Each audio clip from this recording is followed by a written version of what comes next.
4 श्रमसंहितेला मान्यता दिली। या 4 श्रमसंहितेमध्ये नेमकं काय आपण अनेक वेळेला पुस्तिका काढून वगैरे हे सगळं केलेलं आहे, परंतु त्या 4 श्रमसंहितेमध्ये लेबर कोर्ट आणि लेबर ऑफिस नावाची यंत्रणा मोडीत काढलेली आहे। तुमच्या माझ्यासारखे साधे समजदार कार्यकर्ते घेऊन काहीतरी त्या लेबर कोर्टापर्यंत कसं तरी आपण आंदोलन करून पोहोचलो। आता त्यांनी ट्रायब्युनल निर्माण केलं, 2-3 दिवसात त्याचे नियमावली येणार। त्या ट्रायब्युनल मध्ये एक जज असणार आणि एक प्रशासकीय अधिकारीचा माणूस त्याच्यामध्ये बसणार।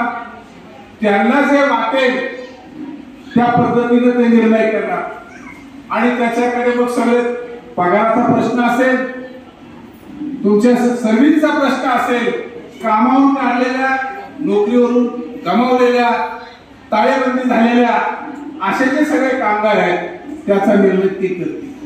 पूर्वी आपण लेबर ऑफिस मध्ये जायचो, आंदोलन करायचो,